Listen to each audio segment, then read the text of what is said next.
لیکن جو مطالب ہم اخذ کرتے ہیں وہ اپنی مرضی کے، یہ کتاب ہدایت ہے۔ اب کسی نے عبادت سے نماز سمجھا، کسی نے عبادت سے روزہ سمجھا، اور پوری زندگی یہ سمجھتا رہا کہ میں نے حج کر لیا، میں نے نماز پڑھ لی، میں نے روزہ رکھ لیا، تو گویا میں نے اپنی خلقت کے مقصد کو پورا کر لیا۔ تو مفاہیم کو سمجھنے کے لیے تھوڑا سا ان پہ غور فکر کرنا ضروری ہے، کیونکہ بار بار قرآن انسان کی فکر کچھ جوڑتا ہے۔ افلا یعقلون افلا یشعرون لہم آذان لا یسمعون لہم قلوب لا یفقہون، بار بار انسان کو اس چیز کی طرف متوجہ کرتا ہے کہ تو کم از کم سوچ تو لے کہ خدا کہنا کیا چاہتا ہے۔ اگر عبادت کا مقصد نماز ہوتا اور خلقت کا مقصد عبادت ہے، مطلب بندہ 24 گھنٹہ نماز پڑھے۔ اگر عبادت کا مطلب حج ہے، روزہ ہے، زکوٰۃ ہے، تو پھر سوال بلند ہوتا ہے۔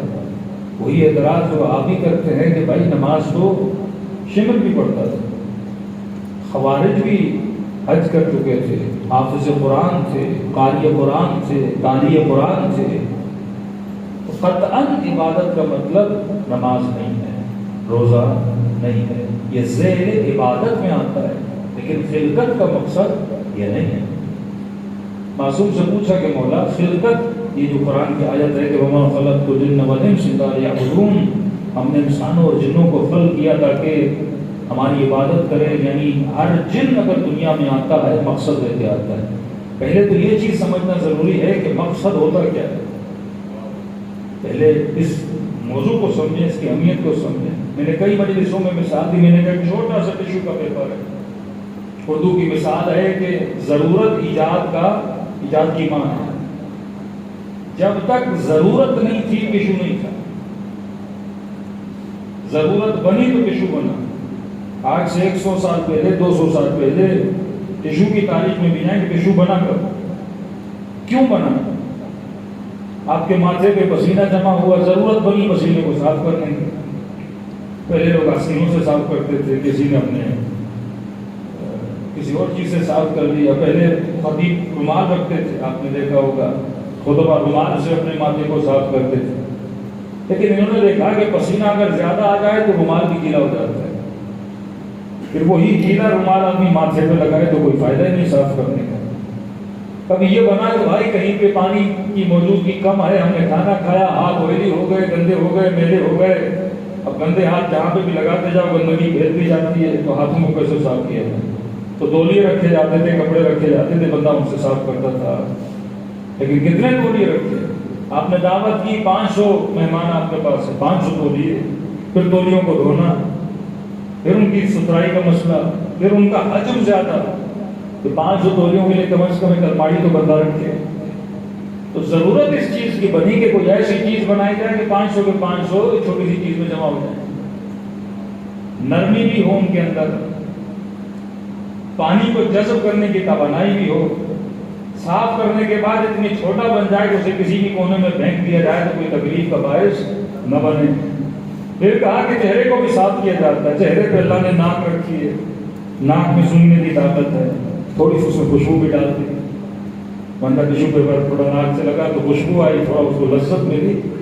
تو ایک چھوٹا سا ٹشو پیپر بغیر ضرورت کے نہیں بنتا، بغیر مقصد کے نہیں بنتا، اس کے پیچھے پوری انجینئرنگ ہے، اس کے پیچھے پوری فکر ہے، اس کے پیچھے تھنک ٹینکس بیٹھے، انہوں نے ٹشو پیپر کو بنایا، اس کی اسموتھنس کتنی ہونی چاہیے، نرمی کتنی ہونی چاہیے، رنگ کیسا ہونا چاہیے، پیکنگ کا کور کیسا ہونا چاہیے۔ تو ارے جب چھوٹا سا ٹشو پیپر بغیر مقصد کے نہیں بنتا تو اتنا بڑا انسان بغیر مقصد کے کیسے بن سکتا؟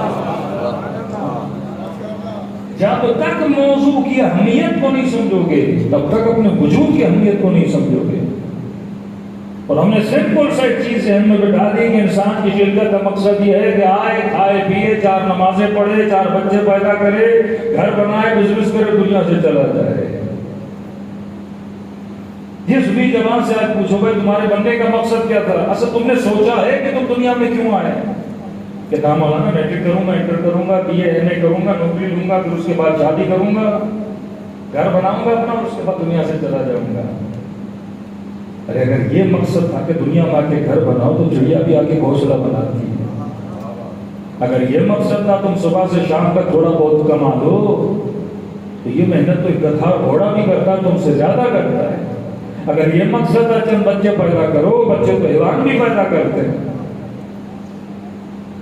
اگر زندگی کا مقصد یہ تھا تو یہ مقصد تو حیوان بھی پورا کرتا ہے. انسان کو پیدا کرنے کی ضرورت کیا تھی؟ ہمیں بچہ پیدا کرنے کے لیے پیدا نہیں کیا، ہمیں گھر بنانے کے لیے پیدا نہیں کیا. یہ گھر، یہ اولاد، یہ شادی، یہ جسم کی ضرورت ہے، مقصد بشر نہیں ہے. مقصد بشر کیا تھا؟ انسان کو کیوں پیدا کیا؟ خلقت کا مقصد کیا تھا؟ اللہ خود اعلان کرتا ہے کہ وَمَا خَلَقْتُ الْجِنَّ وَالْإِنسَ إِلَّا لِيَعْبُدُونِ، یعنی بس میں نے تجھے ایک مقصد کے لیے خلق کیا، وہ مقصد یہ تھا تو میری عبادت کر. عبادت کیا ہے؟ ہم نے عبادت کو محصور کر دیا نمازوں میں، ہم نے عبادت کو محدود کر دیا حج و عمروں میں، ہم نے عبادات کو محدود کر دیا کربلا کی زیارت میں، ہم نے عبادت کو محدود کر دیا مجلس میں اور مکتب میں. امام سے پوچھے مولا عبادت کا مطلب کیا؟ کیونکہ کوئی ایسی عبادت نہیں جو بندہ 24 گھنٹہ کرے، بندہ تھک جاتا ہے. کثرت سجدہ، کثرت نماز. امام نے فرمایا وَمَا خَلَقْتُ الْجِنَّ وَالْإِنسَ إِلَّا لِيَعْرِفُونِ، مقصد انسان یہ تھا تاکہ وہ معرفت حاصل کرے. اب معرفت کے ساتھ نماز پڑھے تو عبادت ہے، اب معرفت کے ساتھ عمرہ کرے تو عبادت ہے، اب معرفت کے ساتھ اگر مولا حسین کی زیارت پہ جائے تو عبادت ہے. لیکن اگر بغیر معرفت کے حج کرتا رہا، یہ حج نہیں، یہ چکر ہے جو شیطان اس سے لگوا رہا ہے. اور کچھ اس سے زیادہ اس کی کوئی قیمت نہیں ہے، اس کی کوئی حیثیت نہیں ہے. اب دوسرا سوال یہ اٹھتا ہے مجھے بنایا تاکہ میں معرفت حاصل کروں. یعنی یہ قندیل و شمس و قمر، یہ ستارے، یہ چرن، یہ قرن، یہ پوری کائنات، یہ اتنا اہتمام، یہ انبیاء، یہ اولیاء، یہ شہداء، یہ کربلا، یہ سب کچھ دنیا میں آئے میرے لیے. مجھے کیوں بنایا؟ معرفت کے لیے. کس کی معرفت؟ اللہ کی معرفت. کہاں سے ملے گی معرفت؟ کوئی کہے گا قرآن سے ملے گی، کوئی کہے گا نہج البلاغہ سے ملے گی، کوئی کہے گا فلاں مفتی کے پاس چلے جاؤ، فلاں مجتہد کے پاس چلے جاؤ.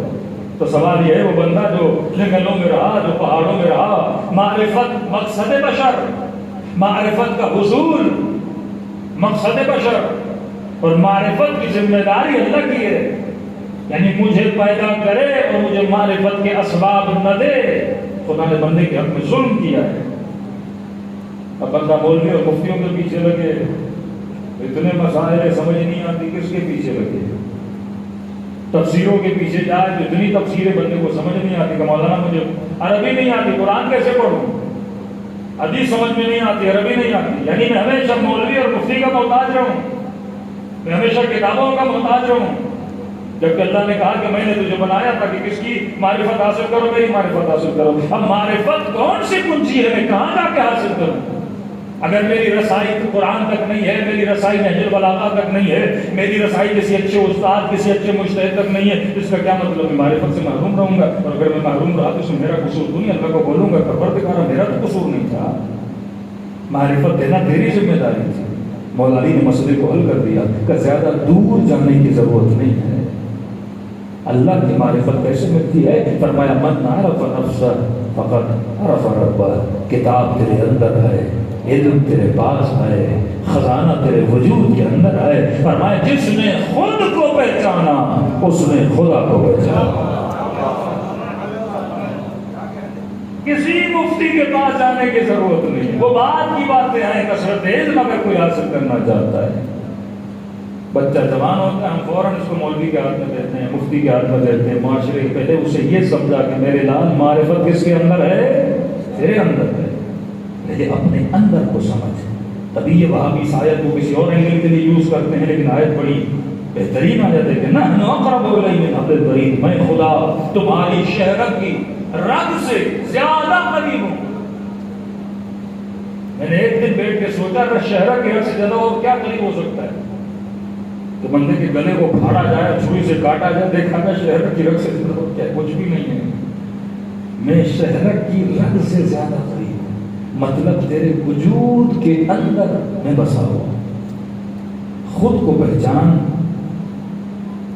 اللہ کی معرفت آئی. مولا فرماتے ہیں یہ مت سمجھنا تو چھوٹی چیز ہے، وفیک عالم الاکبر، تیرے وجود میں پوری کائنات سمائی ہوئی ہے. اس سے پہلے اس بچے کو مولا کائنات سمجھاؤ، پہلے اسے اپنے وجود کے اندر کی کائنات سمجھاؤ. جب میں اپنی کائنات کو سمجھ جاؤں گا پھر مجھے مولا کائنات بھی سمجھ میں آ جائیں گے. یہ وہ زمانہ ہے جو بیداد کر رہا ہے، لبرلزم، کمیونزم، سیکولرزم جو معاشرے میں اتنا پھیل رہا ہے، خواتین میں فیمنزم اتنا پھیل رہا ہے. ابتدا یہی ہے کہ ہم اپنے بچوں کو نہیں سمجھاتے کہ بھائی خود کو پہچان. پھر وہ قرآن پر اعتراض، پھر نماز پر اعتراض، پھر روزے پر اعتراض کہ اللہ کو میری نماز کی کیا ضرورت ہے، میں نہ پڑھوں تو اللہ مجھے عذاب کیوں کرتا ہے، اللہ کو مجھے بھوکا رکھنے میں کیا مزہ ملتا ہے، بھوکا بھی میں رہوں. ایک طرف اتنے فضائل بیان کرو کہ خدا 40 ماہوں سے زیادہ محبت کرتا ہے. یہ کیسی ماں ہے جو بچے کو بھوکا رکھے سارا دن 30 دن، نیند خراب کرتا ہے. اللہ میری صبح نماز پڑھنی 9 بجے پڑھا لے، 10 بجے پڑھا لے. میٹھی نیند 5 بجے بندے کو کھڑا کرتا ہے، وضو کر، پانی سے وضو کرے، ساری نیند کا ستیہ ناش ہو جاتا ہے. ان چیزوں کو تب سمجھو گے جب اپنے وجود کی معرفت آئے گی، جب اپنے وجود کو ڈیفائن کرو گے. ابتدا نقطہ معرفت اپنے وجود سے. جب تک بشر اپنے وجود کو نہ سمجھے. آج ہم میں سے کئی ایسے مومنین ہیں کلمہ تو اللہ کا پڑھا لیکن سوچ وہی ویسٹرن مائنڈ سیٹ ہے. یعنی ایک انگریز کے سوچنے میں اور ایک مسلمان کے سوچنے میں کوئی فرق نہیں ہے. فرق یہ ہے اس کے ماتھے پہ سجدے کا نشان ہے، تھوڑا بہت حلال و حرام کا خیال کر لیتا ہے، دن میں 5 وقت نمازی ہے، لیکن جو اس کی زندگی کا سائیکل چل رہا ہے وہ اسی سوچ پر مبنی ہے جو سوچ ایک انگریز کی ہے. آپ کہیں مولانا انگریز کی سوچ کیا؟ انگریز سے پوچھو انسان کیا ہے. کا ابتدا تیرے وجود کے اندر سے ہوتی ہے. اور فرماتے اگر تم نے خود کو نہیں سمجھا نا خدا سمجھ میں نہیں آئے. شعر نے خود کو نہیں سمجھا تھا، اور سمجھ گیا کہ وہ کیا ہے. حبیب سمجھ گیا کہ اس کی حقیقت کیا ہے. سلمان سمجھ گیا کہ اس کی حقیقت کیا ہے. مال کو ٹھوکر مارنا اتنا آسان نہیں جب تک انسان سمجھ نہ لے. دنیا کو ٹھوکر مارنا اتنا آسان نہیں جب تک انسان سمجھ نہ لے. ایک چیز آپ کے لیے ویلیبل ہے، جب ویلیو رکھتی ہے تو آپ ٹھوکر نہیں مارو گے، لیکن جیسے اس کی ویلیو ختم ہو گئی آپ اس کو پھینک دو. بندہ شیشے کو پھینکتا ہے، سونے کو نہیں پھینکتا. کیوں؟ دونوں معادن ہیں، دونوں زمین سے نکلے ہیں. ایک پتھر کو پھینکتا ہے، دوسرے پتھر کو جیب میں رکھتا ہے. وجہ کیا ہے؟ پتھر پتھر ہے، اسی طرح جسم جسم ہے. ایک جسم ہے جو کتوں کی خوراک بھی نہیں بنتا، دوسرا جسم ہے جسے خدا عرش الہی تک پہنچا دیتا ہے. جسم تو جسم ہے نا. 5 منٹ کے لیے سوچو تیرے گوشت میں اور بکرے کے گوشت میں ڈفرنس کیا ہے؟ تیری آنکھ میں اور بکرے کی آنکھ میں فرق کیا ہے؟ وہ بھی دیکھتی ہے، تو بھی دیکھتا ہے. تو بھی گوشت رکھتا ہے، اس کے بھی پھیپھڑے، اس کا بھی جگر، اس کا بھی مغز، بالکل انسان کا جسم بھی ایسا ہی ہے، کوئی فرق نہیں ہے. لیکن اس کی ویلیو ہے. یہ دنیا سے جاتا ہے تو کہتے ہیں اس کی عزت ہے، اس کا احترام ہے، اسے غسل دے، اسے کفن دے، اسے دفن کر، اس پہ نماز پڑھ. فرق کیا؟ بدن تو بدن ہے. ویلیو کیسے بدل جاتی ہے انسان کی باڈی کی اور ایک اینیمل کی باڈی کی.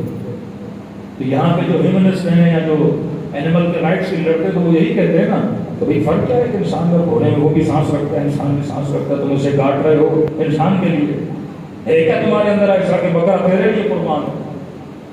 ہاں کون سے تمہیں سرخاب کے پر لگے ہوئے ہیں کہ مرغیاں تیرے لیے قربان ہو؟ ایک ایک دن میں ہزاروں مرغیاں انسان کے لیے کٹ رہی ہیں. ہے کیا تمہارے اندر؟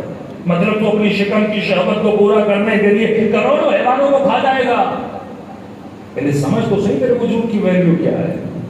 کبھی فرما جب تک خود کو نہیں سمجھے گا. ڈیفینیشن جو انسان کی شروع ہوتی ہے نا، اس بچے کو ابتدا سے جب نہیں سمجھاؤ گے نا کہ انسان ہے کیا، خلقت کا مقصد کیا ہے. ٹیشو پیپر کا مقصد بھی اس بچے کو پتا ہے لیکن اپنے وجود کا مقصد پتا نہیں ہے. دنیا ہے. مارکیٹ میں بچہ ایک بال لینے جاتا ہے، اسے پتا ہوتا ہے اس بال سے میں نے کرکٹ کھیلنی ہے، ٹینس کھیلنا ہے، یہ بھی اسے پتا ہے. لیکن اسے یہ نہیں پتا کہ میری خلقت کا مقصد کیا ہے. ہم نے بس یہ کہا بیٹا 5 وقت نماز پڑھنی ہے، بیٹی سر پہ دوپٹہ رکھنا ہے. اور یہی بیٹا جب یونیورسٹی چلا جاتا ہے 25 سال کے بعد 26 سال کے بعد نماز رہتی ہے نہ حجاب رہتا ہے. کیوں؟ کیونکہ میں نے رٹے لگوائے, میں نے اس کی ذہن سازی نہیں کی, اسے مقصد دین معرفت دین نہیں کی. وہ ثبات قدمی جو کربلا والوں کے پاس تھی کہ امام حسین کے قدموں میں بیٹھ کے کہہ رہے مولا اگر 70 مرتبہ اربا جسم کو ٹکڑے ٹکڑے کر دیا جائے, جلایا جائے, راکھ بنا کے نہر فرات میں اڑا دیا جائے, حسین پھر بھی اپنی جان کو تیرے قدموں پہ قربان کریں گے. یہ ثبات قدم کیسے پیدا ہوتی ہے؟ ایک مسیحی باب قلبی کے اندر, زہیر کے اندر, حبیب ابن مظاہر کے اندر, اور کے اندر کب پیدا ہوتی ہے؟ ہمارے بچے تو ہلکی سی ہوا پہ پھسل جاتے ہیں. اس معاشرے میں محرم آتا ہے, دینداری محرم چلا جاتا ہے, پھر تھوڑی تھوڑی بے دینی آ جاتی ہے. کیوں؟ کیونکہ ہم نے اپنے وجود کو پہچانا نہیں ہے. جب اپنی ضرورت کو پہچانو گے تو ضرورت کو پورا کرو گے, لیکن اگر غلط ڈیفینیشن کرو اپنے وجود کی تو اس کے لیے غلط ضروریات کی ہو جنم دو گے. سب پر محمد والا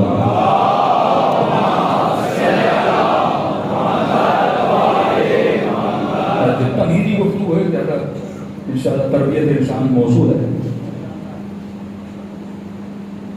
انگریز سے پوچھیے, دو معاشروں کو ذرا کمپیئر کریے, پھر آپ کو سمجھ آئے گا کہ ہمارا معاشرہ کن نیڈس کو پورا کر رہا ہے اور وہ معاشرہ کے نیڈس کو پورا. پھر آپ کو سمجھ آ جائے گا وہ قوانین کیوں بناتے ہیں, وہ لوگ کیوں بناتے ہیں. نظام اسلام, نظام طاغوت, نظام الہی, نظام ظلم میں فرق کیا ہے؟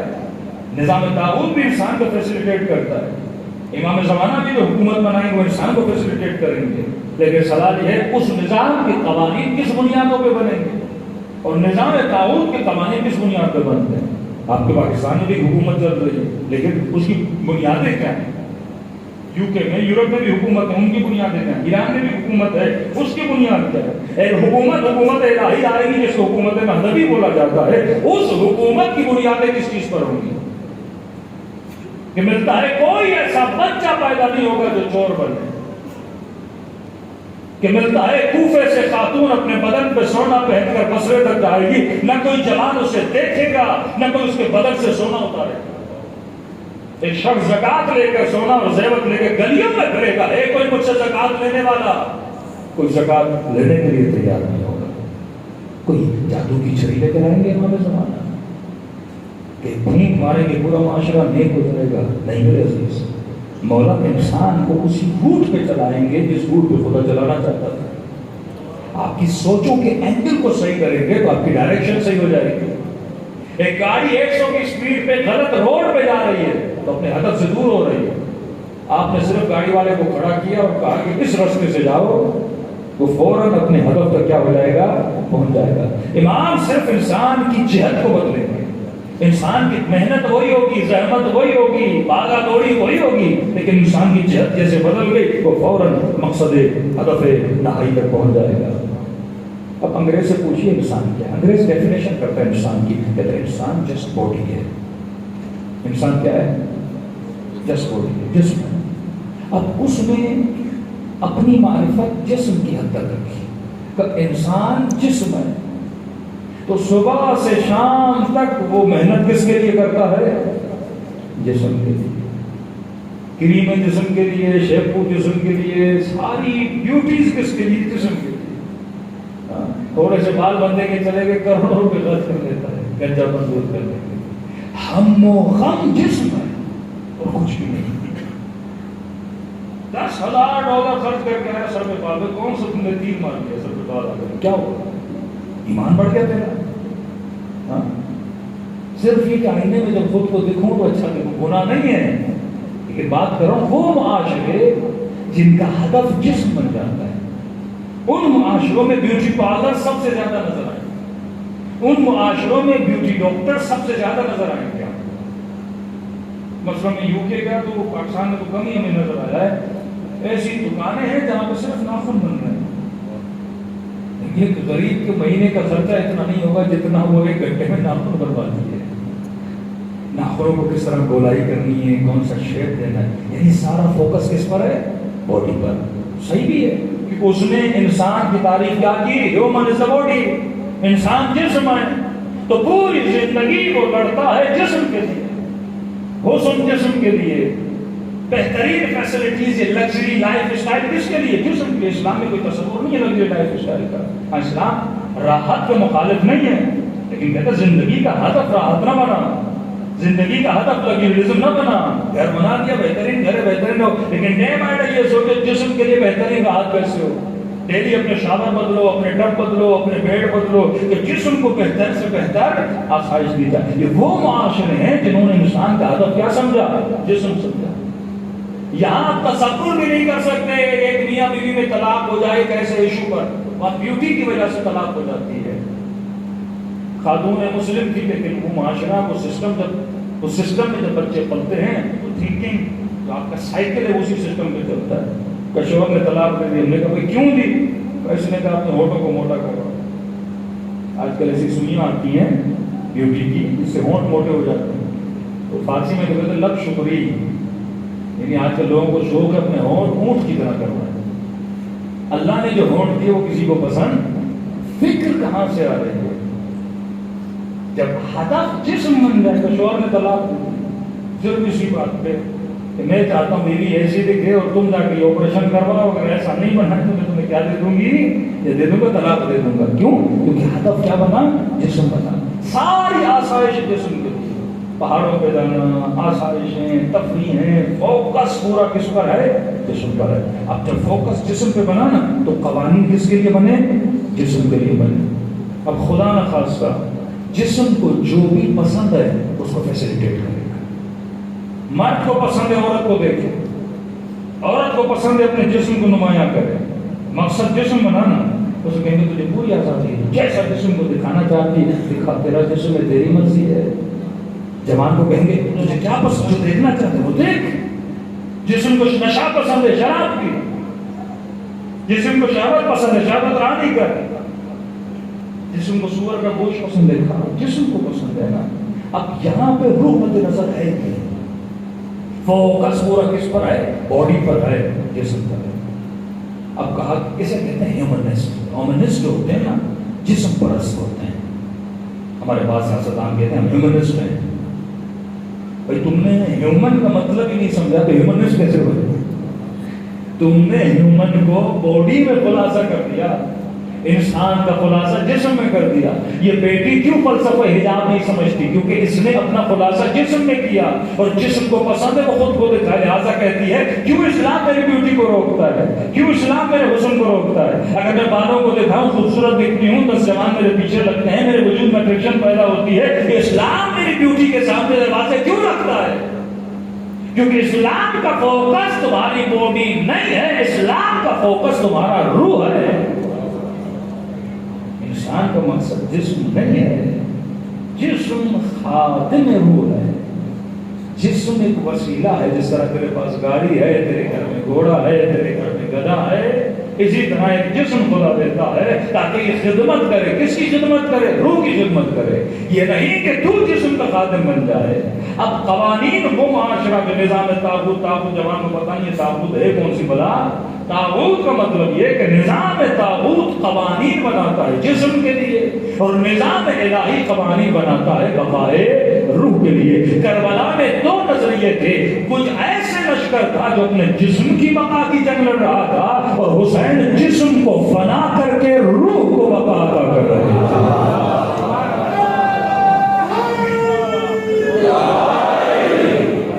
کربلا کا خلاصہ کرو، ہے کیا کربلا؟ ہم کس چیز پہ روکتے ہیں؟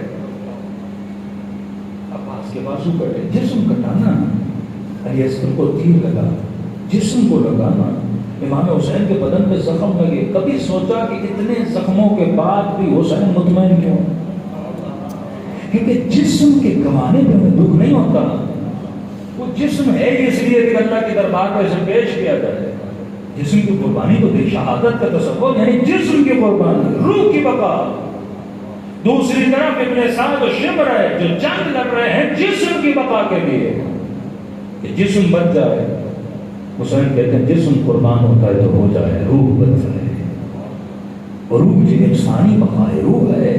تبھی فرمایا اگر خود کو نہیں پہچانا۔ اب دیکھو اگر غلط ڈیفینیشن کی جائے نا، پورے معاشرے کا سسٹم تباہ ہو جاتا ہے۔ پورا معاشرہ. انسان کی تعریف انسان مینز باڈی. اب باڈی کو جو پسند ہے اس کو فیسیلیٹیٹ کرے. اب خدا نخواستہ عورت بولے گی مجھے عورت سے شادی کرنی ہے, فوراً قانون بنائیں گے, اس کو فیسیلیٹیٹ کریں گے. کیوں؟ کیونکہ جسم پرست ہے نا. جب بندہ جسم پرست بن گیا وہ جسم کی خواہش کو پورا کرے گا. مرد کہے گا مجھے مرد سے شادی کرے, کوئی بات نہیں, جسم کی خواہش ہے نا. قانون بنایا جائے گا جسم کی خواہشوں کو پورا کرنے کے لیے. جرمنی میں ابھی جلوس نکلا 2 مہینہ پہلے کہ بھائی ہمیں اجازت دی جائے کہ ہیومن اور اینیمل کی آپس میں شادی ہو. اسے بھی قانون کر دیا. کوئی کتے سے شادی کرے, کوئی گدھے سے شادی کرے. انحطاط انسان, یہ بشر اتنا تنزل کر گیا. انگریز انسانی اعتبار سے زمین پہ گرا اور فیسلٹی کے اعتبار سے آسمان میں چلا گیا. ساری ترقی ویسٹرن مائنڈ سیٹ کی کس چیز میں؟ مٹیریل میں ترقی کی نا. اس نے جہاز بنائے, جسم کو فیسیلیٹیٹ کیا. مشینیں بنائیں, جسم کو فیسیلیٹیٹ کیا. کچن میں جسم کو فیسیلیٹیٹ کیا. جلدی سے جلدی انسان چیزیں بنائے, جلدی فاسٹ فوڈ بنایا, جسم کو فیسیلیٹیٹ. فاسٹ فوڈ کیوں بنا, کبھی سوچا ہے؟ بچوں کو پزا کھلاتے ہیں لیکن آج تک پتہ نہیں پزا بنائیں. بچوں کو سینڈوچ کھلاتے ہیں, پتہ ہی نہیں. کیوں؟ کیونکہ مقصد جسم تھا اور جسم کے لیے زیادہ سے زیادہ پیسہ جمع کرنا. پیسہ آئے گا تو اس کو فیسلٹیز دوں گا, پیسہ آئے گا تو iPhone 13 Pro Max لوں گا, پیسہ آئے گا تو بڑے بڑے بینک بناؤں گا, پیسہ آئے گا تو یہ جو گاڑیوں کی رقابت ہے کہ سب سے اچھی گاڑی, سب سے مہنگی گاڑی, سب سے فیسلٹی والی گاڑی, 4 5 ایئر بیگ ہو, پانی میں بھی چلے, پتہ نہیں کیا کرے, یہ ساری فیسلٹی جسم کے لیے ہے نا. اب اس کے لیے پیسہ چاہیے, پیسہ کمانے کے لیے ٹائم چاہیے. اب ٹائم بچانے کے لیے فاسٹ فوڈ بنا, فاسٹ فوڈ جلدی کھانا بن جائے. اب بندہ کھانا بنائے, ٹائم جو ہے نا 1 گھنٹہ کیا تو سمجھو 12 پاؤنڈ چلے گئے. آورس کے حساب سے انسان پیسہ کماتا ہے نا. گھنٹے کے آپ جلدی جلدی سینڈوچ بناؤ, جلدی بندہ پیٹ میں ڈالے, پیٹ میں گھسے اور فوراً چلا جائے, جاب پہ چلا جائے. اب جسم کو تباہ کر دیا, جسم کا ستیہ ناش کر دیا. نہ کھانے کی تمیز رہی, اسے پتا ہی نہیں کہ تو دنیا میں آیا کس کے لیے ہے. تو دنیا جسم کے لیے نہیں آیا. بندے خدا کتنا بھی جسم کے لیے کما لے, آخر جسم نے تو فنا ہو جانا ہے نا. آخر جسم نے تو مٹی میں مل جانا ہے نا. جسم کے لیے تو کچھ بچے گا ہی نہیں ہے. بقا روح ہے. اب یہ تصور تبھی فرما جس نے خود کو پہچانا اس نے خدا کو پہچانا.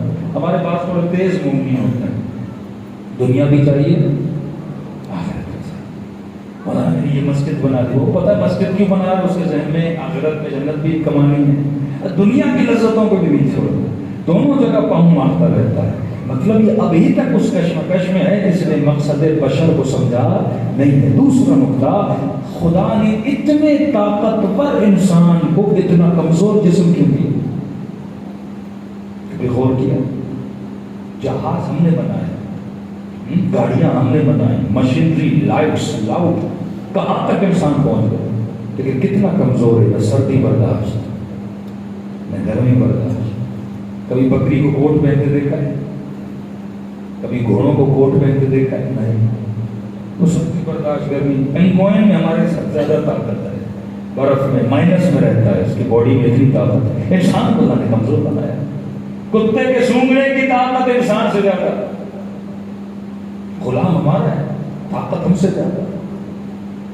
گدھے میں ہم سے زیادہ طاقت ہے, مزدوری ہمارے لیے کرتا ہے لیکن طاقت ہم سے زیادہ ہے. کبھی سوچو تو صحیح, کہا خلق الانسان ضعیفا, میں نے تجھے ضعیف بنایا. کیوں؟ مجھے نہیں, تیرے جسم کو. جان بوجھ کے تجھے کمزور جسم دیا تاکہ تو کبھی جسم پہ ناز نہ کرے, اپنی روح پہ ناز کرے. فخر بشر جسم نہیں ہے, روح ہے. ڈینگی کا مچھر ہے کیا, بندے کو گرا دیتا ہے. کرونا تھا کیا, بندے کو گرا دیتا ہے. ایک مچھر انسان کو مار دیتا ہے. ایک مچھر کی اوقات کیا ہے, وہ کبھی تجھے گرا کے بتاتا ہے کہ جسم پہ ناز نہ کرنا, روح پہ ناز کرنا. جسم ہے ہی ضعیف, جسم ہے ہی کمزور. میں نے حیوانوں کو تجھ سے مضبوط جسم دیا, یہ بتانے کے لیے کبھی جسموں پہ ناز نہ کرنا, روحوں پہ ناز کرنا. اور مجھے کبھی کہیں نہیں ملا کہ اہل بیت نے اپنے جسم پہ ناز کیا. دشمن علی جسم پہ ناز کرتا رہا, عمرو بن عبد اونٹنی کا بچہ کھاتا ہے، سوری بکری کا بچہ کھاتا ہے، اونٹنی کا بچہ اٹھاتا ہے، جسم تو طاقت بازو پہ ناز تھا نا، علی نے کبھی قوت بازو پہ ناز نہیں کیا، مذہب کو بچھاڑا، اندر کو بچھاڑا، خیبر کے دروازے کو اکھاڑا، اور یہودی جب ملنے آیا کہا حیدر سے ملنا ہے، کہاں ملے گا حیدر؟ اب وہ سوچ کے آیا تھا کوئی بہت بڑے جسم، بھاری بھرکم جسم والا ہوگا، دن میں بتائیں وہ ایک بکرا کھاتا تھا، یہ 2 بکرے کھاتا ہوگا، وہ اونٹنی کا بچہ اٹھاتا ہوگا، یہ پورا اونٹ اٹھا لیتا ہوگا۔ آیا مدینے پہنچا، کہا حیدر سے ملنا ہے، کسی نے مسجد کے کنارے بیٹھے ہوئے کسی نے شخص کو اس طرف اشارہ کیا کہ یہ حیدر ہے۔ جب غور سے دیکھا سوکھی ہوئی روٹی کو گھٹنوں سے توڑ کے پانی میں ڈبو کے علی کھا رہے تھے، قریب جاتا ہے کہ یقین نہیں آتا اس نے مذہب کو بچھاڑا، اس نے امر ابن عبداللہ کو بچھاڑا۔ امام نے اس وقت بھی یہ نہیں کہا کہ علی جسم پہ ناز کرتا ہے، امام نے فرمایا میں نے جسم کی طاقت سے خیبر کو نہیں اکھاڑا، روح کی طاقت سے خیبر کو اکھاڑا تھا۔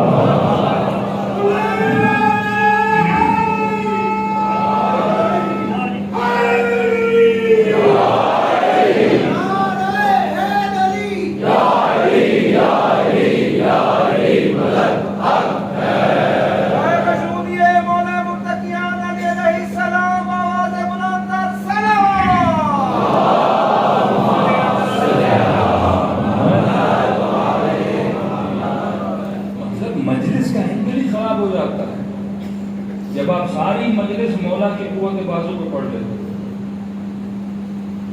انڈیا کی فلم تھوڑی چل رہی ہے، ایک موقع مارا 10 بندے گر گئے، پورا فوکس باڈی پر ہے، پورا فوکس باڈی پر ہے، اور خدیب کا پورا فوکس علی کے باڈی پہ چلا گیا۔ اہل بیت نے فوکس اپنے روح پہ دلایا، کا باڈی ہے، اس پہ زخم بھی آتے ہیں، اس پہ کٹس بھی لگتے ہیں، اس سے خون بھی بہتا ہے، لیکن دیکھو علی کس پہ نازاں ہے۔ یہ فضیلت ہم نے بارہا سنی، لیکن کسی ایک فضیلت پہ آج کا مومن عمل کرے، مومنوں کے اختلافات اور گھروں کے جھگڑے ختم ہو جائیں۔ چہرے پہ لاب دہن پہ کا، عرب کی آج تک عادت ہے جب توہین کرتا ہے نا منہ پہ تھوکتا ہے، آج بھی عرب کی عادت ہے۔ مولا کے چہرے پہ لاب دہن، قوت بازو بھی ہے، ہاتھ میں تلوار بھی ہے، گلا کاٹنا علی کے لیے کوئی بڑی بات نہیں، لیکن علی نے جسم پہ کنٹرول کیا، روح کو کھڑا کیا۔ کہا اس کو مارتا تو کمال نہیں تھا، جو اپنے جسم کے ایموشنز پہ، غصے پہ کنٹرول نہ کرے وہ امام کیسا؟ پہلے اپنے امام بن، پھر خدا امامت لوگوں کی عطا کرتا ہے نا۔ نازا تھے وہ اپنی روح پہ۔ حسین جنگ لڑتے ہیں، حسن صلح کرتے ہیں۔ اگر مولا حسین مولا حسن کے زمانے میں ہوتے کوئی کرتے جو امام حسن نے کیا، امام حسین اگر مولا حسین کے زمانے میں ہوتے کوئی کرتے جو امام حسین نے کیا۔ حالات کو سمجھنا، ان حالات میں ڈیسیجن لینا۔ اہل بیت الگ الگ شخصیتوں کا نام نہیں ہے، 11 امام ہے تو ایک ہی شخصیت ہے، فرق یہ ہے کہ زمانے میں نام بدلتے رہے لیکن کردار سب کا ایک تھا، رفتار سب کی ایک تھی۔ فرمایا ہم اور ہمارے شیعہ جسم واحد ہیں، روح واحد ہیں، لیکن یہ کب ہوگا؟ جب تیری فکر اس فکر سے ملے نا۔ ایکشنز باڈی سے تب صادر ہوتے ہیں جب آپ کی فکر ویسی ہو۔ کربلا میں سب کی فکر ایک کیوں تھی؟ خلاصہ کروں، قوم کب بنتی ہے؟ ایک قوم یا مثلا 400 لوگ موجود ہیں، آپ قوم بننا چاہتے ہو، کیسے قوم بنو گے؟ مجلس امام حسین آپ کو قوم بنانے کی کوشش کرتی ہے، ایک رنگ میں ڈھل جاؤ، ایک سوچ میں ڈھل جاؤ، ایک طرح کے احساسات آ جائے تو آپ قوم بنو گے نا۔ قوم تب بنتی جب 500 لوگ ہوں، 500 کا نظریہ ایک ہو، 500 کا عقیدہ ایک ہو، 500 کے ریئیکشنز ایک ہو۔ مثلا اگر 400 لوگ ہیں لیکن غیرت کا لیول ایک نہیں، یہ قوم نہیں۔ اگر 400 خواتین حیا کا لیول ایک نہیں، یہ قوم نہیں۔ اولنا محمد، اوسطنا محمد، آخرنا محمد، سب کی غیرت کا لیول ایک تھا، سب کے حیا کا لیول ایک تھا۔ 72 کا بنے نا، ریئیکشن سب کا ایک تھا۔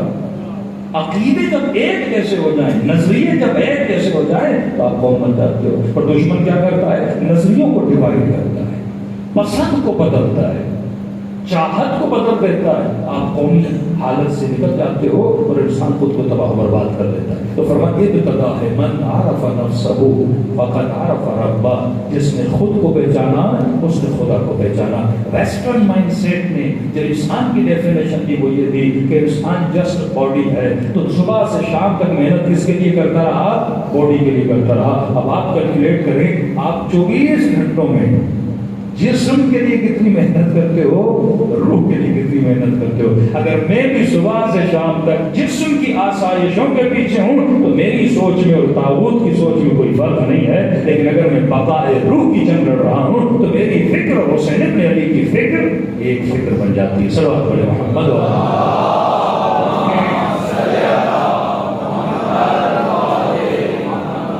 تھوڑی سی آپ کو جھلک دوں کیونکہ کئی لوگ اربعین کر کے آئے ہیں، اربعین کی مشی کر کے آئے ہیں. اربعین فکر امام حسین کی جھلک ہے. اربعین میں کیا ہوتا ہے؟ غور کرو کیا سیکھا ہم نے اربعین سے، اس مشی سے ہم نے کیا سیکھا. یہ تو نہیں صرف جوس اور چائے اور بریانیاں کھا کے آ گئے. سمجھیں گے کہ مشی کا فلسفہ کیا ہے. مشی میں تکلیف کس کو ملتی ہے؟ جسم. سکون کسے ملتا ہے؟ مولا حسین کہاں تک لے جانا چاہتے تھے؟ ہدف کیا ہے؟ امام تک پہنچنا. مقصد ہے حسین تک پہنچنا. حسین تک کب پہنچو گے؟ جب جسم کو تکلیف میں ڈالو گے. یہ کلی فلسفہ ہے. اللہ تک پہنچنے کے لیے جسم کو تکلیف میں ڈالنا ضروری ہے. کیونکہ جسم اگر سست بن گیا، مولا فرماتی ہے وہ سرکش گھوڑا ہے، اگر اسے مضبوطی سے نہیں پکڑو یہ تجھے مار دے گا. کسی زمانے کا مولانا اللہ روزہ کیوں واجب کرتا ہے، بھوک کیوں دیتا ہے؟ میں نے کہا روزہ روح کے لیے تو ہے ہی نہیں. یہ فرسٹ تم جو مسٹیک کرتے ہو تم سمجھتے ہو روزہ روح کے لیے. روزہ روح کے لیے تو ہے نہیں، روزہ ہے ہی جسم کے لیے. روح پر خدا کبھی کوئی پابندی نہیں لگاتا کیونکہ روح انلمیٹڈ ہے، اسے انلمیٹڈ ہی کمانا ہے.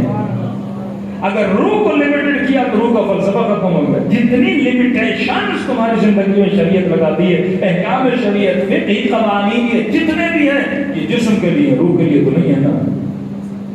جب کہتے ہیں اللہ مجھے بھوکا رکھتا ہے، اس نے خود کو نہیں سمجھا نا. فرسٹ مسٹیک یہیں پہ کرتا ہے.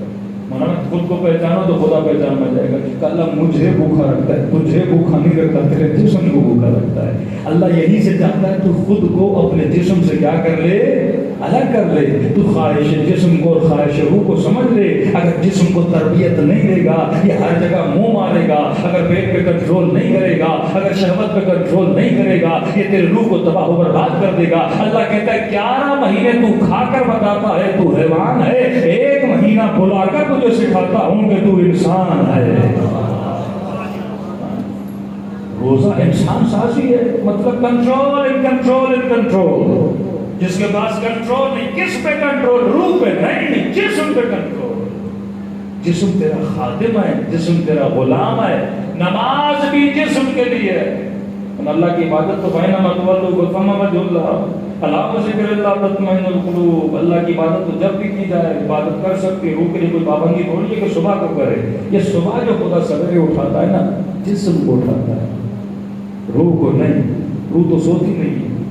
سونے کا تصور بھی جسم کے لیے ہے تاکہ اسے سکھا صبح سویرے اٹھے اور کس کی خدمت کرے؟ تیری خدمت کرے نا. روح تیرا خادم ہے، روح تیرا آقا نہیں ہے. فرمایا سب سے پہلے روح کو اپنا خادم بنا، پھر خود کو علی کا خادم بنا. واللہ وہ بندہ غلام علی نہیں بن سکتا جو جسم کو اپنا غلام نہ بنا. سب سے پہلے جسم کو اپنا غلام بنا، پھر تو اس قابل ہے کہ خود کو علی کی غلامی میں ڈال دے. جو غلام ہے جسم ہے اس کا علی کی غلامی سے لینا دینا نہیں ہے. 4 دن آئے گا علی کی غلامی کرے گا، پھر 6 مہینے جسم کی غلامی کرے گا. پہلے ڈیفائن کر کے تیرے وجود کی ضرورت ہے. عبادات جتنی ہے سمجھ. اللہ حج میں بلاتا ہے، اتنا طواف کرواتا ہے، کس کو؟ جسم کو کرواتا ہے نا. مشی کرتے ہو روح کو سکون ملتا ہے، جسم تکلیف، پاؤں میں چھالے پڑ جاتے ہیں. بندہ رکتا نہیں ہے، کہتا حسین تک جانا ہے، حسین تک جانا ہے. جسم چیخ رہا ہوتا ہے مجھے سکون چاہیے، مجھے آرام چاہیے، 6 گھنٹہ سو لے. کہتا نہیں مجھے تیرے سکون کی پرواہ نہیں، مجھے اپنی روح کو سکون دے. مشی یہ فرق بتاتی ہے کہ لذت روح اور لذت جسم کی. دوسری چیز آپ کے اندر ثبات قدمی آتی ہے جو یہاں نہیں ہے، پاکستان میں کربلا میں پیدا ہو جاتی ہے. ثبات قدمی مطلب چلنا ہے تو چلنا ہے، راستہ چھوڑنا نہیں، پہنچنا ہے تو کربلا پہنچنا ہے. اسے کہتے ہیں ثبات قدمی. زخم آ رہا ہے چل رہا ہے، گرمی ہے چل رہا ہے، خون بہ رہا ہے چل رہا ہے، ثابت قدمی. کربلا ثابت قدمی کا نام ہے. مولا حسین کو ایسے شیعہ چاہیے جو ثابت قدم ہو، نہ یزید کی تلوار سے لڑیں، نہ ابن سعد کے مال کی لالچ میں آئیں، نہ اولاد کی محبت میں حسین کو چھوڑیں، نہ بیویوں کی محبت میں اہل بیت کو چھوڑیں. سب کچھ لٹا کر اپنی جان کو حسین پر قربان کریں. اسے کہتے ثابت قدمی ہے، ثبات قدم. فرمایا بہن زینب مجھے نماز شب یاد رکھا. میں نے بہت سوچا امام حسین کو کیا ضرورت ہے بی بی زینب یاد کریں. نماز شب میں 20 ملکوں کے 20 زندوں کے نام لیتے ہو، اللہم اغفر فتح حسین الیاذ باللہ. کیا حسین کے لیے ضرورت ہے بی بی زینب کہیں کہ اللہم اغفر لحسین؟ کیوں کرو؟ فلسفہ اس کا تاکہ دنیا دیکھے زینب کتنی ثابت قدم ہے. پورے سفر میں چلتی رہی، یہ بھی نماز پڑھتی. اس پہ میں کل اشارہ کروں گا کہ کون سا پروپیگنڈا اہل بیت کے خلاف تھا. کربلا ثبات قدمی کا نام. 13 سال کا قاسم ہے، 13 ایئرس. 13 سال کا بچہ دیکھا ہے، ابھی تک داڑھی نہیں اٹھی، ہلکی ہلکی مونچھوں کی رنگت آئی ہے، لیکن ثبات قدم. حضرت عباس کہتے ہیں ہم نے خیمے چھان مارے، قاسم کے بدن کے سائز کی ذرا نہیں ملی. اس وقت چچا نے پوچھا کیف انک الموت، تیرے لیے موت کیسی ہے؟ کہ چچا احلا من العسل، شہد سے زیادہ میٹھی ہے. ثابت قدمی. مومن پہاڑ ہوتا ہے. مومن معاشروں میں رنگتوں میں سنگتوں میں بدل نہیں جاتا. اس کا رنگ ایک ہی ہوتا ہے، رنگ رنگ حسینی ہوتا ہے، رنگ رنگ زینبی ہوتا ہے. وہ کب جب اپنی نیڈس کو سمجھے. اگر تم نے جسم کو اپنی حقیقت سمجھا واللہ پوری زندگی جسم کے لیے محنت کرو گے، لیکن اپنی حقیقت روح کو سمجھا تو محنت کس کے لیے کرو گے؟ روح کے لیے. کل میں دلیل بھی پیش کروں گا کہ آپ کے اندر جو ڈیمانڈز آتی ہیں وہ جسم کی نہیں ہوتی. یہ کنفیوژن ہو جاتا ہے. ہم روح کی ڈیمانڈ کو جسم کی ڈیمانڈ سمجھتے ہیں، جسم کی ڈیمانڈ کو روح کی ڈیمانڈ سمجھتے ہیں، کبھی زندگیوں کو تباہ و برباد کر دیتے ہیں. لیکن جس نے ان دو چیزوں کا فرق سمجھا وہ زندگی میں اللہ کی معرفت حاصل کر لے گا. اب اس کی سلیکشن اور اس کا ریلیشن ویسا ہوگا جیسا نبی علیہ الصلوۃ والسلام چاہتے ہیں. صلوات پڑھیں محمد و علی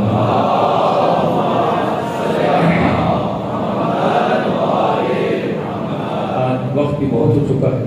انشاءاللہ کل ٹائم پہ مجلس شروع ہوگی، لیکن موضوع ذہن میں بٹھا دیجیے گا کہ جب تک انسان اپنی تربیت نہ کرے، جب تک انسان کو نہ سمجھے گا، جتنے اختلافات ہیں وہ فقدان تربیت ہے. انسان جب خود کو نہیں سمجھتا اپنے پاؤں پہ کلہاڑی خود مارتا ہے. امام کی ڈیوٹی تھی، امام پر واجب تھا کہ لوگوں کو یعلمہم الکتاب، یزکی ہیں، کتاب کی تعلیم دیں، تزکیہ دیں. یہ امام کی ڈیوٹی ہے. تزکیہ کب ملتا ہے؟ جب انسان اپنی معرفت. ہم کل سے شروع کریں گے کہ اپنی معرفت کیسے حاصل کی جاتی ہے. آج آپ نے تھوڑا سمجھ لیا کہ جسم اور روح میں فرق ہے. نظام طاغوت جسم کی ڈیمانڈس کو پورا کرتا ہے. وہ قوانین بنائے گا مرد کے لیے، مرد کے لیے، عورت کے لیے، سارے وہ قوانین بنائے گا. ساری وہ آزادیاں آپ کو دے گا جو جسم کی ڈیمانڈس ہیں. جب اسلامی قوانین میں آتے ہو پابندی پابندی پابندی. پابندی کس کے لیے ہے؟ جسم کے لیے ہے. شراب جسم پیتا ہے، اثر کس پہ ہوتا ہے؟ روح پہ ہوتا ہے. سارے کام جسم کرتے. اسلام کہتے ہیں جسم کا خیال رکھ، تجھے اجازت نہیں تو ہر چیز کھائے. اگر یہ بیمار ہو گیا اس کا اثر کس پہ ہوگا؟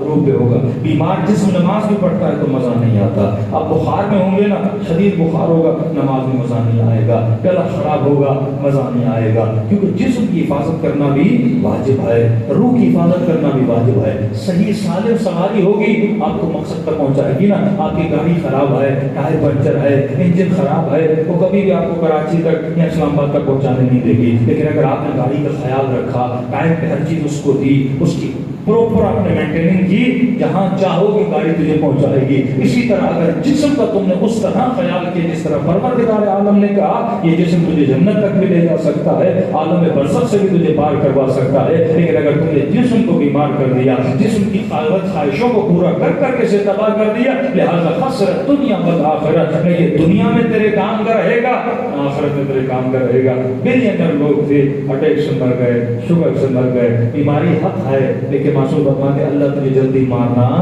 نہیں چاہتا، تو خود اپنے جسم کا خیال نہ رکھ کے اپنی نسلوں کو تباہ و برباد کر دیتا ہے۔ صلوات پڑھے محمد وعلی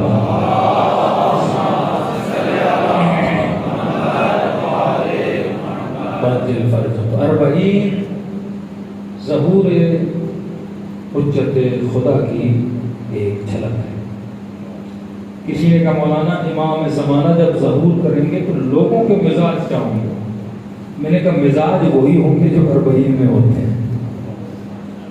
اربعین میں انسان بدل جاتا ہے، ایثار کا جذبہ، قربانی کا جذبہ۔ ایک کوئی لاہور میں ایسا مومن جو اپنے گھر کے دروازے کھولے گئے، جس کے پاس جگہ نہیں، وہ آج رات میں گھر پہ سو جائے۔ 3 کمرے ہمارے خالی ہوتے ہیں کہ دروازہ نہیں کھولتے۔ ایک کوئی ایسا مومن جو بولے مومن تمہاری واشنگ مشین خراب ہے، میرے گھر پہ جب آؤ کپڑے دھو کر جاؤ۔ اربعین میں کیا ہوتا ہے؟ گھر کے دروازے کھولتے ہیں، اپنا مال کے باہر رکھتے ہیں، اپنے کچن، اپنا کھانا، ساتھ کچھ ایثار کا جذبہ، قربانی۔ فقر کیسے ختم ہوگا جب میرے اندر ایثار ہی نہیں، تو فقیر ختم نہیں کر سکتا نا۔ سیلفشنس ہمارے اندر اتنی ہے، ہم 1 لاکھ 2 لاکھ دے کے بڑا احسان کر لیتے ہیں غریبوں پر، لیکن حسین نے کیا کچھ نہیں دیا، کربلا ایثار، اصغر دیا، اکبر دیا، قاسم دیا، سکینہ دی، زینب کو قربان کیا، صرف دیا، حسین نے کچھ دیا نہیں۔ اربعین آپ کے دلوں میں ایثار کو جگاتا ہے۔ بچہ کھڑا ہے پانی پی لے، بزرگ کھڑا ہے کھانا کھا لے۔ ایک مومن کے گھر گئے، نیا نیا سامان لے کر، نئے کپ، نئے گلاس، نئے برتن، نئے کمبل، نئی چادریں، نئے تکیے۔ بندے خدا دوسرے کے تکیے پڑے ہیں، وہ لا کے نئے سامان نکال رہا ہے۔ اب ایک رات رکے، کہتے میرا نئی سامان کا کس کا؟ کہ میری بیٹی کا جہیز ہے، بیٹی کا جہیز۔ تبدیلی ہے جب اس کی شادی ہونا، حسین کا ظاہر اس میں سویا ہے، اس نے استعمال کیا، اس کے گھر میں اللہ برکت عطا کرے۔ یہ جذبہ کہاں سے پیدا ہوتا ہے؟ جب مولا ظہور کریں گے نا، سب لوگوں کا مزاج ہو جائے گا۔ اپنے گھر کھول دیں گے غریبوں کے، جب بینک اکاؤنٹس کھول دیں گے غریبوں کے، سیلفشنس کا تصور ہی ختم۔ سب لوگ ایسے بنیں گے نا، فقر رہے گا ہی نہیں۔ آج ایک آدمی ہے 10,000 لوگوں کی دولت کو اپنے پاس روکا ہوا، یعنی اگر یہ اپنی دولت کو آزاد کر دے نا، سینکڑوں گھر بن سکتے ہیں، سینکڑوں زندگیاں بن سکتی ہیں، لیکن اس نے اسٹاپ کیا ہوا ہے۔ شمر بنا ہوا ہے، یزید بنا ہوا ہے۔ یہ جو اسٹاپ کرنا ہے، امام جب آئیں گے نا، ایثار آ جائے گا، کھول دے گا، ہر چیز کھول دے گا۔ جب تقسیم ہو جائے گا نا، شعب ابی طالب میں کیا تھا؟ تقسیم کرتے ہیں۔ صیغہ اخوت کیوں پڑھا گیا؟ اصحاب صفا، انصار، رسول نے کہا اپنے گھروں کو تقسیم کرو، 3 کمرے گھر میں، 2 تمہارے لیے، 1 میرے اصحاب کے لیے۔ تقسیم کیا، ایثار کا جذبہ۔ اربعین آپ کو ایثار سکھاتا ہے، اور اس کے بدلے میں پھر اہل بیت کیا کرتے ہیں۔ اور یہ ہمارا ایثار یہ ہے تو حسین کا ایثار کتنا؟ اہل بیت کی قربانی۔ ایسے نہیں کہا کہ ایک قطرہ حسین پہ رونا جہنم کی آگ کو بجھا دیتا ہے۔ ایثار نہ لگا، یعنی جتنا اختیار خدا نے ان کو دیا ہے، وہ اپنا پورا اختیار مومن کے لیے کیا کرتے ہیں؟ استعمال کرتے ہیں۔ آیت اللہ امینی کہتے ہیں، میں علی کے حرم کے دروازے پہ کھڑا تھا، حاجت تھی، کئی ہفتوں سے آ رہا تھا لیکن حاجت مل نہیں رہی۔ ان کا مولا، میں عالم بھی ہوں، سید بھی ہوں، مجھے نہیں دے رہے حاجت۔ اتنے میں مولا کے دروازے پہ کھڑا تھا ایک بدھو عرب آیا. بدھو کہتے ہیں جن کو تمیز نہیں ہوتی، دیہاتی ٹائپ کے لوگ. دیکھا کپڑے میلے، پاؤں میلے، ایڑیاں میلی، مٹی میں. جیسے مولا کے حرم میں آیا نہ اس نے دخول پڑا نہ علی کو سلام کیا. اس کی گود میں بچہ تھا، پیرالائی سے چل نہیں سکتا تھا. جیسے مولا کے زری کے سامنے اپنے بچے کو علی کے زری کے سامنے پھینکا اور بڑے غصے میں مولا کے زری کو دیکھا، کہا یا ابا الغوث. مولا کا لقب ہے ابو الغوث، میرے بچے کو شفا دے. بس سیدھا یہ رہا بچہ، میرے بچے کو شفا دے. آنا امینی کہتے ہیں میں دیکھ رہا تھا اس بندے کو، بھائی میں اتنے ہفتوں سے آ رہا ہوں، ادب کر کے، وضو کر کے، غسل زیارت کر کے، نماز حاجت پڑھی، اتنا کھڑا رہا، مجھے کچھ نہیں ملا.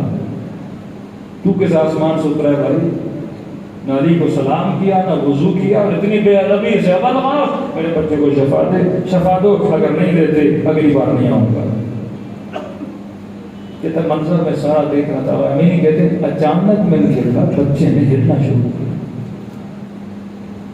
یقین نہیں آیا، بچے نے بیٹھنا شروع کیا، کھڑا ہونا شروع کیا.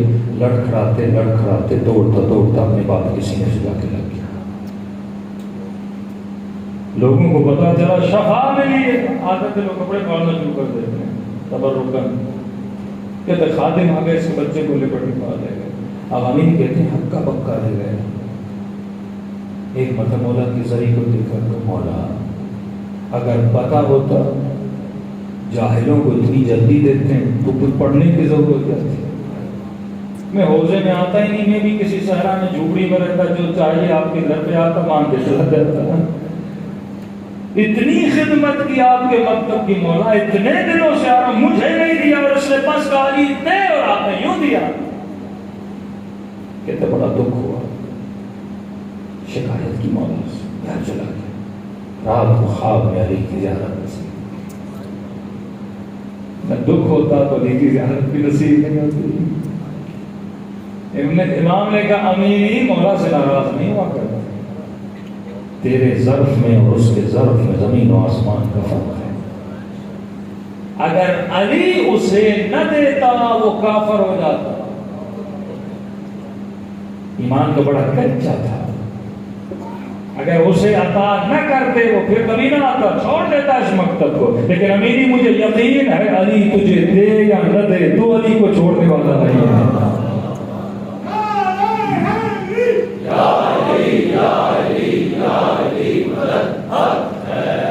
ایسے کہتے ہیں صبح تھے کچھ بھی ہو جائے تو چھوڑنے والا نہیں. مولا حسین کے اوپر مصیبتوں کے پہاڑ ٹوٹے کہ حسین نے خدا کو تھوڑی چھوڑا.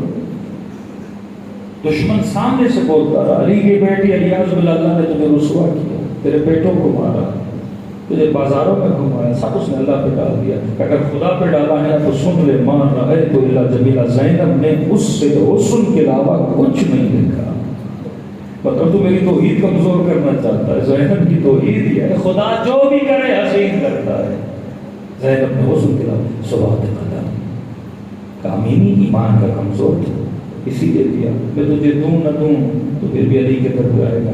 دوسری بات امینی ہم چاہتے ہیں تو زیادہ ہمارے در پہ آئے، جلدی دے کے شاید تو دیر سے آئے.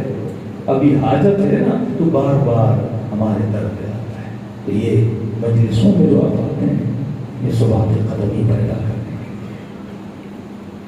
ذکر حسین اور گریہ ابی عبداللہ جسم کی خوراک نہیں ہے، روح کی خوراک ہے.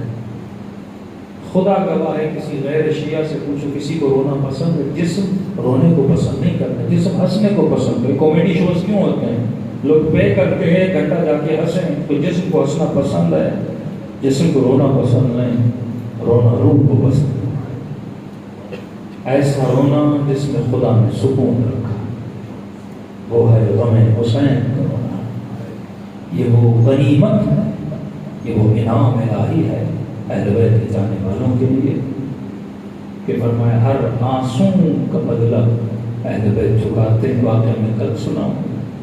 مومن اتنا بس سمجھ لے اگر مولا کے نیاز میں چاول کی دیگ بھی اتارتا ہے نا، ایک ایک دانے کا حساب حسین دیتے ہیں. ایک ایک دانے کا حساب. وہ کسی کا احسان اٹھاتے نہیں، نہ ان کی عادت ہے، وہ کریم ہے، ابن کریم ہے۔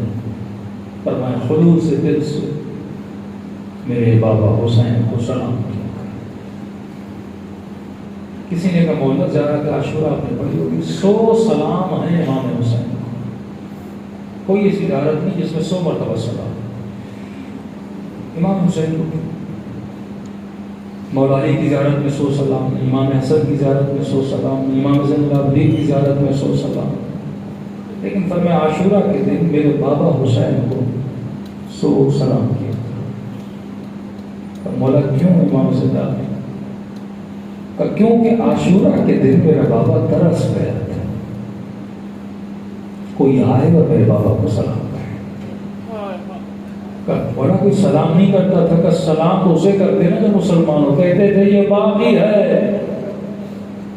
اور باغیوں کو سلام نہیں کیا جاتا۔ اور جب تو میرے جد کو سلام دیتا ہے نا، بابا کے دل کو ٹھنڈک ملتی ہے۔ اسی فرمایا ان دنوں میں کثرت سے حسین نبی کو سلام کیا کرو، اور سلام کا ثواب یہ خدا زیارت حسین کا ثواب ادا کرتے ہیں۔ لیکن نشانی بتائی اگر مجھ حسین کو سلام کرو نہ چاہتے ہوئے اگر تیری آنکھوں سے آنسو آ جائیں، یہ مت سمجھنا یہ تیرے آنسو ہیں، حسین نے اپنے سلام کا جواب دیا۔ دلوں کو کربلا لے کر سلام کرے اپنے آقا کی نسل۔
کہنے لگا مولانا دعا کرے اللہ میں یہ منظر دیکھنے سے پہلے مر جاؤں۔ میں نے کہا اب سمجھ کے بولا کرو تیرے مولا حسن پہ کیا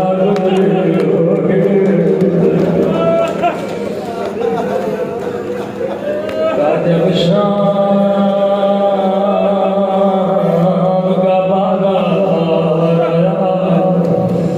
سجاد کی نگاہ بیویوں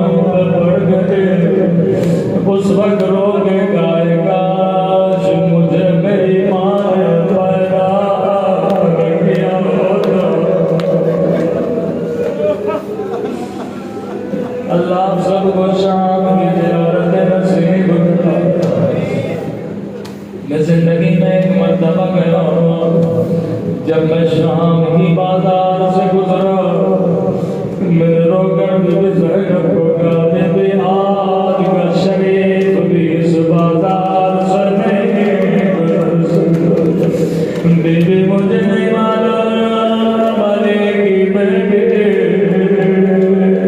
زہرا کی بیٹی اس بازار سے کیسے گزری ہوگی اور جس کی ماں کا جنازہ رات میں اٹھایا گیا اس کی بیٹی کو شرابی کی دربار میں لایا گیا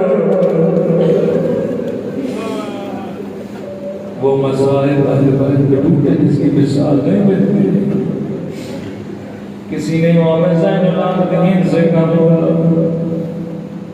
مولا شہادت تو آپ کا ورثہ ہے اتنا کیوں روتے روکے کا اکبر کے سینے میں پرچی لگنا میرا ورثہ تھا علی اصغر کے گلے میں تیر لگنا میرا ورثہ تھا لیکن آج پوچھنے والے تم نے سجاد کے ساتھ انصاف رکھیا کیا ماں بہنوں کے ساتھ بازاروں میں جانا یہ بھی سجاد کا ورثہ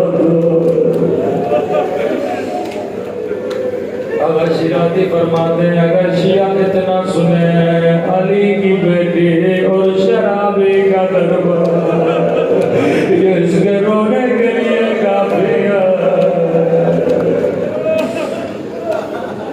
پھر کا مولا ظالم سکینہ کو اتنا کیوں مارتا کیشور کی اپنی کوئی بچی نہیں تھی امام نے کہا صاحب اولاد تھا کہ مولا 4 سال بچی کو کون تماچے مارتا ہے امام نے فرمایا دشمنی سکینہ سے نہیں تھی دشمنی مجھ سے تھی جب جب میرا دل دکھانا تھا ظالم میرے سامنے میری بہن کو تماچے مارتا جب جب زینب کا کلیجہ جلانا تھا یہ زینب کو نہیں یہ سکینہ کو دادیاں نے مارتا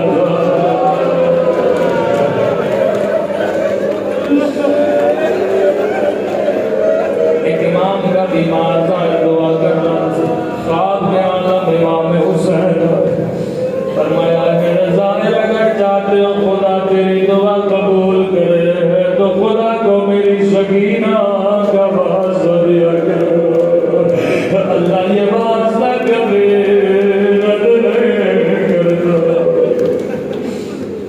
مختصر روایت ہے پر بڑی درد بھری روایت ہے کبھی امام حسین فرماتے شیعو جب جب پانی پیو میری سکینہ کو ضرور یاد کیا کرو صرف یہ نہیں کہ پانی کا جب جب ٹھنڈا پانی پیو کا ایک ایک بوند کے لیے میری بچی کو تماچے مارے رسول خدا کا فرمان ہے مسلمانوں کبھی حیوان کو بھی منہ پہ نہ مار کرو انہوں نے نبی کی نوازی حسین کی بیٹی ظالم نے اتنے تماچے مارے کہ میرے نام نوارا فرماتے میرا سلام انہوں نے ایسے روح ساروں اور جن کا رنگ بدلتا رہا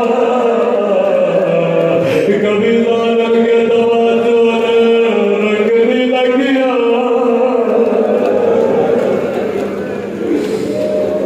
بچی بابا کر کے زندہ سے چلے گئے اسلام کا حکم ہے روزے دار کے سامنے پانی نہ پیا کرو کبھی بھوکے کے سامنے گانا نہ گایا کرو کہ ظالموں کے 40 گھوڑے سوار تھے شام کا ایک شہر ہے نام ہے حلب قافلہ حلب میں رکا امام سجاد فرماتے ظالم نے اس درخت نیچے بچھایا جو خشک درخت شدید دھوپ تھی میری گردن میں لوہے کا ٹوپ تھا گردن میں زخم تھے دھوپ پڑتی تھی لوہا گرم ہوتا تھا اللہ تعالیٰ مجھے بڑی تکلیف ہوتی تھی کسی نے کہا مولا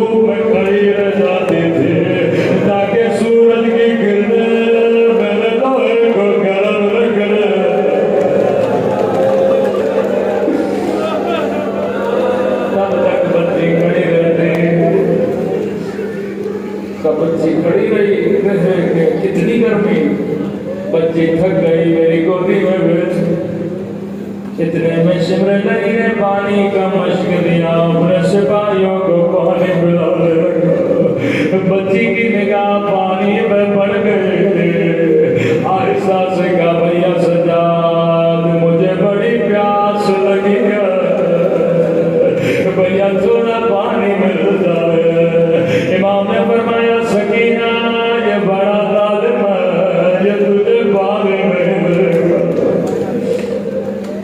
بھیا اجازت ہو جا کے مانگوں، شاید ایک گھونٹ پانی دے دے، مجھ سے پیاس برداشت نہیں ہوتی۔ کہ سکینہ چلی جا کے قیامت کے دن یہ نہ کہے بچی نے مانگا نہیں تھا، ننھے ننھے قدم اٹھائے بابا کے قاتل کے قریب گئے۔ اللہ کسی بچی کو بابا کا قاتل دکھائے، دھیمی سی آواز میں کہا او شیر تھوڑا پانی دے دے، مجھے بڑی پیاس لگی ہے۔ خدا کی قسم اگر کہتا سکینہ پانی نہیں دوں گا، حسین کی بچی تھی، لیکن راوی کہتا لڑی نے کوئی جواب نہیں دیا، بچی پیچھے پیچھے چلتی رہی، یہ اپنے سپاہیوں کو پانی پلاتا رہا۔ قیامت کا منظر، 40 سپاہیوں نے پانی پی لیا، لیکن حسین کی بچی چلتی رہی۔ راوی کہتا ہے بچی چل چل کے تھک گئی، زمین پر بیٹھ گئے، جسے پلانا ہے پانی پلا دے، جب تو فارغ ہو جائے مجھے تھوڑا پانی دینا۔ ظالم نے سپاہیوں کو پانی پلایا، اپنے سارے گھوڑوں کو پانی پلایا، اب مشق لے کے بچی کے قریب آیا۔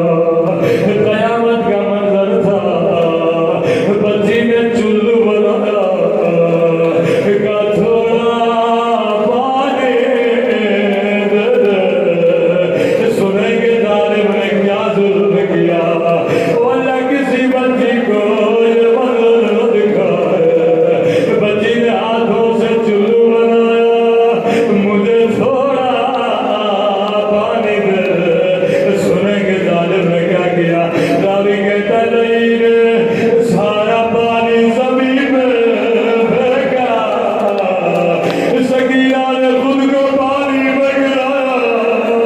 او میرے غریب بابا، او میرے پیاسے بابا، او بابا ظالم نے مجھے تمام سے مارے۔